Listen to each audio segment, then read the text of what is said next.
Welcome to my channel. దాసును తీసుకుని ఇంటికి వెళ్ళి అందరి ముందు నిజం బయట పెట్టించిన కార్తీక్ షాక్లో జోష్న. అసలు కార్తీక్ ఇలాంటి నిర్ణయం ఎందుకు తీసుకున్నాడు అన్నది వీడియోలో అయితే తెలుసుకుందాం. మరి మా వీడియోస్ అయితే చూస్తున్నారు కానీ సబ్స్క్రైబ్ అయితే చేసుకోవడం లేదండి. జరగబోయే కథని ముందుగానే మీరు చూడాలనుకుంటే తప్పకుండా మా ఛానల్ని అయితే సబ్స్క్రైబ్ చేసేసుకోండి. మా వీడియో నచ్చితే ఒక లైక్ కూడా ఇవ్వండి. సరే అండి, అసలు ఏం జరిగిపోతుందో కథలో అయితే తెలుసుకుందాం. ఇక్కడ చూస్తే కార్తీకు దాసు ఇద్దరు కలుసుకుంటారు.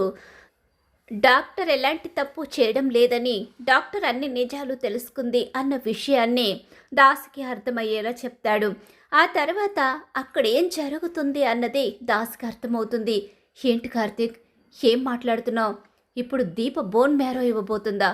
అవునండి, అంతేకాదు దీపగారు బోన్ మ్యారో ఇవ్వబోవడమే కాదు, ఇప్పుడు దీపగారి కడుపులో బిడ్డని కూడా వీళ్ళు చంపుకోవడానికి సిద్ధపడ్డారు. ఏం మాట్లాడుతున్నారు డాక్టర్? దీప కడుపులో బిడ్డ చనిపోవడం ఏంటి? దీప కడుపులో బిడ్డ చనిపోతేనే ఇప్పుడు బోన్ మ్యారో అనేది జరుగుతుంది. ఇక్కడ రెండు ప్రాణాల్లో ఏదో ఒక ప్రాణాన్ని వదులుకుంటేనే మరో ప్రాణం నిలబడుతుంది అని డాక్టర్ చెప్పడంతో ఏంట్రా కార్తీక్ ఇదంతా? మావయ్య ఇప్పుడేం మాట్లాడుకు. సరే డాక్టర్, థ్యాంక్స్. కాకపోతే ఎవరొచ్చినా మాత్రం మీరు నిజం చెప్పకండి, ఇలానే నాకు ఒకసారి కాల్ చేయండి అని చెప్పేసి అక్కడి నుంచి ఇక కార్తీక్ అయితే దాసుని తీసుకుని వెళ్ళిపోతాడు. అలా వెళ్ళిపోయిన తర్వాత ఏంట్రా ఇదంతా, ఏం జరుగుతుంది? అసలు ఇంత త్యాగం మీరు చేయడం ఏంటి? జోష్న పేరు చెప్పడం ఏంటి? జోష్న గురించి నిజం చెప్పాలి. ఇప్పుడున్న సిచ్యువేషన్లో ఏమని నిజం చెప్తావు మావయ్య? ఏమని చెప్పడం ఏంట్రా? అసలు నీకేం జరుగుతుందో నీకేమైనా తెలుసా? నన్ను కిడ్నాప్ చేసింది నా కూతురే, దీప మీద అటాక్ చేయించింది నా కూతురే. ఇప్పుడు ఎటు నుంచి ఎటు తేడా వచ్చినా అన్నయ్యనే వదిన్ని ఆ ఇంట్లో వాళ్లను ఎవరినైనా చంపించడానికి నా కూతురు వెనకాడదు. నన్ను మాత్రం ప్రస్తుతానికి మా అమ్మ గురించి చంపించకుండా వదిలేసింది అనుకుంటున్నాను. కానీ ఈసారి దొరికితే ఖచ్చితంగా చంపేస్తుంది. నిజం బయట పడకుండా నేను కనుక ఒంటరిగా దొరికితే ఈసారి నా శవం మాత్రమే నీకు దొరుకుతుంది. ఇక దీప అలాగే మిగిలిన వాళ్ళని ఎలా కాపాడుకుంటావు? నిజాన్ని బయట పెట్టకపోతే మరిన్ని ప్రాణాలు కోల్పోయే అవకాశం ఉంటుంది. నిజాన్ని బయట పెట్టరా, ఇంకా ఇంకా ఆలోచిస్తావేంటి అని చెప్పి అంటూ ఉండగా, నువ్వు మాట్లాడేది నిజంగా జోష్న? ఏంటి ఇన్ని జరుగుతున్నా ఇంకా జోష్న మీద నీకు అనుమానం రావడం లేదా? అనుమానమైతే ఉంది మావయ్య, అది ఎంతవరకు నిజమో నేను ఇప్పటి వరకు క్లారిటీగా తెలుసుకోలేకపోయాను. తెలుసుకుందాం అనుకునే లోపులోనే మరో సమస్య వచ్చి పడిపోతుంది. దాంతో ఏం చేయాలో అర్థం కాని అయోమయం పరిస్థితిలో ఉండిపోయాను అని చెప్పేసి అంటూ ఉండగానే, ఇప్పటికైనా కళ్ళు తెరుచుకుని నిజం బయట పెట్టరా అని చెప్పి అంటూ ఉండగానే, సరే పదమావయ్య అని చెప్పేసి దాసుని తీసుకుని బయలుదేరుతాడు. ఎందుకంటే దీప మీద అటాక్ చేసింది ఎప్పుడైతే జోష్న అని పూర్తి క్లారిటీ వచ్చేసిందో, ఇంకెలా ఉంటే దీప ప్రాణానికో లేకపోతే నిజం బయటపడితే తన మేనత్త మేనమామ ప్రాణాలకు ప్రమాదం ఉంటుందని తెలుసుకుని కోపంతో రగిలిపోతూ దాసుని తీసుకుని ఇంటికి బయలుదేరుతాడు కార్తీక్ అయితే. ఇక ఈలోగా అందరూ హాల్లోనే ఉంటారు. శ్రీధర్తో సహా అక్కడే ఉంటారు. అలా ఉండేసరికి దాసు దాసు ఎలా ఉన్నావురా అంటూ గబగబా లోపలికి వచ్చేసరికి దాసుని చూసి ఇక పారిజాతం అయితే చాలా ఎమోషనల్ అయిపోతూ ఉంటుంది. దాసు ఎప్పుడైతే ఇంట్లోకి ఎంట్రీ ఇస్తాడో ఇక జోష్నకి పెద్ద షాకే ఎదురైపోతుంది. ఇప్పుడు ఇప్పుడు ఇతను వచ్చాడంటే ఖచ్చితంగా నా గురించి నిజం బయట పెట్టేస్తాడు, ఇంక నన్ను ఎవ్వరూ కాపాడలేరు అని జోష్న టెన్షన్ పడుతూ ఉంటుంది.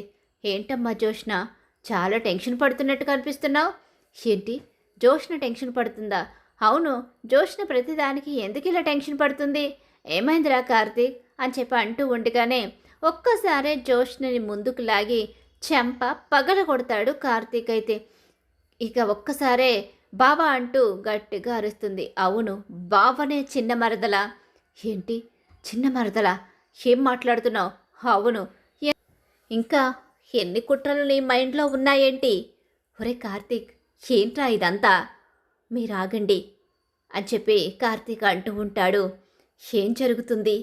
ఒరే దాసు, ఏంట్రా ఇది?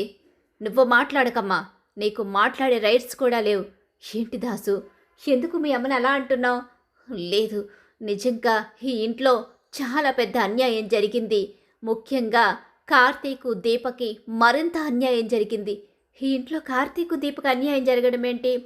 అసలు దీప ఎవరు? దీప ఈ ఇంటి మేనల్లుడి భార్య. ఏంటి, ఇంకా ఇంటి పని మనిషిని చెప్తారనుకున్నాను. అలా ఎలా మేము చెప్తాం? మేము జోష్నలా మాట్లాడం కదా అని చెప్పేసి అంటూ ఉంటారు.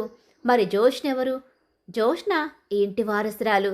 జోష్న ఇంటి వారసురాలా అని చెప్పేసి ఒక చిరునవ్వు నవ్వుతాడు. ఏంట్రా దాసు, ఎందుకలా నవ్వుతున్నావు? జోష్న ఇంటి వారసురాలే కదా. చెప్పమ్మా జోష్న, నువ్వు ఇంటి వారసురాలువేనా?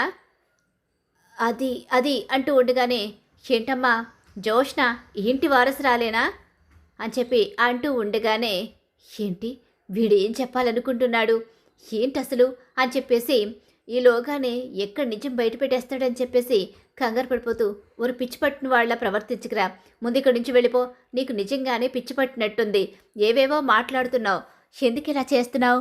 అవును, ఏంటి పారిజాతం, వీడిలా మాట్లాడుతున్నాడేంటి అని చెప్పి అంటూ ఉండగానే, ఏంటి మా అమ్మ పిచ్చి పట్టింది అంటుందని నాకు నిజంగానే పిచ్చి పట్టింది అనుకుంటున్నారా సార్? నాకు ఏ పిచ్చి పట్టలేదు, నేను అంతా బాగున్నాను. ఇన్ని రోజులు నేను కనిపించకపోవడానికి అసలు కారణం ఇదిగో మీ కళ్ళ ముందు మీ ఇంటి వారసురాలుగా ఉంటున్న నా కన్న కూతురే నన్ను కిడ్నాప్ చేసింది. ఏంటి, నీ కన్న కూతురా? ఏం జరుగుతుంది? అవును, జోష్న ఎవరో కాదు, నేను కన్న నా బిడ్డ, కళ్యాణికి నాకు పుట్టిన బిడ్డ. మరి అసలు జోష్న ఇక్కడెందుకుంది? మా అమ్మ చేసిన మోసం వల్ల. ఒరేయ్ దాసు, నోరు ముయ్యరా. పారిజాతం, ఏంటి ఏంటో చెప్పరా అని చెప్పి అంటూ ఉండగానే, మా అమ్మ కుట్ర చేసి పసిబిడ్డగా ఉన్నప్పుడు మీ ఇంటి వారసురాల్ని మీకు దూరం చేసి ఇక మా ఒడిలో పెరగవలసిన మా బిడ్డని తీసుకొచ్చి ఇక మీ ఇంటి వారసురాల్ని చేసింది. నాకు అన్యాయం జరిగిందని, మీరు నాకు అన్యాయం చేశారనే కోపంతో మా అమ్మ మీ కుటుంబానికి ద్రోహం చేసింది. దీనికి ప్రత్యక్ష సాక్షిని నేనే. నేను కూడా ఇంతకాలం ఈ నిజాన్ని బయట పెట్టకుండా స్వార్థంగానే ఉండిపోయాను. అలా అని నేను ఆస్తి గురించి, అంతస్తుల గురించి ఆలోచించలేదు.